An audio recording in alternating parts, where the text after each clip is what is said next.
Here's one that's a little dangerous. President Obama said the health care bill wouldn't cover abortion. Why would Congress pass a bill when Nancy Pelosi says you have to pass it to see what's inside it? Richard Land, president of the Southern Baptist Convention Ethics and Religious Liberty Commission, said that this new health care bill could put Christians in prison. Remember, we are to obey God rather than men. If you work in healthcare clinics or hospitals, let your conscience be bound by the Word of God. President Obama said that he would accept public financing for the campaign. Then, as soon as he figured out he could actually raise more money than public financing would allow him, he flip-flopped on the issue, including accepting illegal contributions from overseas, which is widely reported. In 2008, he said to Hillary Clinton, "We have a philosophical difference, and that is that Senator Clinton believes the only way to achieve universal health care is to force everybody to purchase it." The Clinton campaign released a video showing him saying in 2003, "I happen to be a proponent of the single-payer universal health care system." Transparency? Thank God for old tapes. While campaigning, Obama sounded very conservative, even talking about tapping into our natural resources and working with Canada with the XL pipeline. Then, as president, he flip-flopped on this important American issue for jobs and energy independence. President Obama said he'd put a bill online 5 days before a vote. Yet most bills have never been online and were voted without even knowing what was inside them. Remember what happened with the health care, the Louisiana Purchase, the ugly politics of arm twisting, lies about abortion in order to get the health care passed. This is a good reason not to vote for the Democrats. And there's many of them too. I believe many Democrats have become lost following President Obama. With his socialism and with his many lies, I think they're stuck between a rock and a hard place. Obama said, "We will launch a sweeping effort to root out waste, inefficiency, and unnecessary spending in our government. And every American will be able to see where his tax dollars are being spent." He says these things to make you feel good. This is what demagoguery does. He's as phony can be. There's little or no explaining where any of the money went. We know much of it was wasted. We saw on the Sean Hannity show the 100 biggest wastes of his bills. And there's many more of bad spending and promise to groups.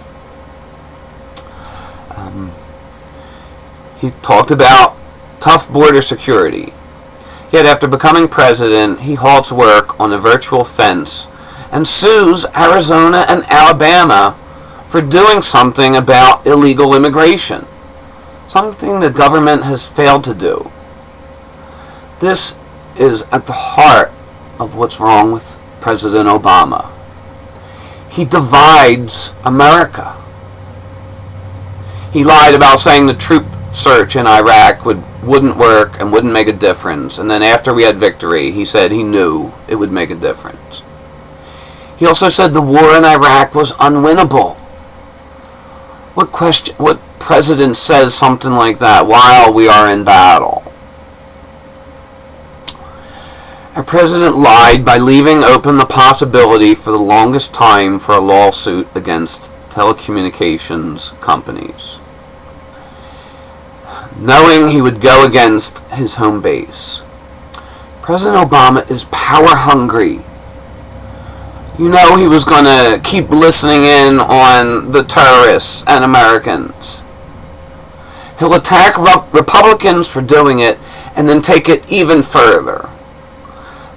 It makes my blood boil that our president would even consider charges against our telecommunications company, that we're going out on a limb to help us. What makes matters even worse is that he was just pandering to the left. The president kept listening and did much more, much to the chagrin of the left after he became president. President Obama was even contemplating bringing charges against the CIA and George Bush, saying that's not who we are and saying that we torture. How could the president do this and hurt our country like that? How ignorant. This is showing the power that he has to destroy and what a demagogue does. He'll try to destroy you. Our own CIA and George Bush. Don't forget that, America. We stood strong in America after 9/11 of what happened. Our president's policies is not making us safer, it's making us weaker in the world. He wants to be liked, but we need to be firm as the United States. How foolish to leave open the charges. He had the nerve to say about Hillary Clinton during one of the debates, that does not mean changing position when it's politically convenient. Is that the pot calling the kettle black? He said numerous times that we're going to close Guantanamo Bay within a year. This was either a flip-flop, a lie, or the result of an amateurish prediction. There's nothing reformist or change-oriented about Barack Obama when you get to the heart of it. He sounds principled when running and acts like he's different and special. We need answers to these many specific questions about who and what he says he is. On the most important issues such as reducing our debt and cutting our spending, he makes these promises, but they never enter into actions. His entire presidency, it seems, is about tactical positions and maneuvering and protecting to preserve his brand and not follow through on anything substantial. Most famously, in 2007, President Obama said that he was a constitutional law professor.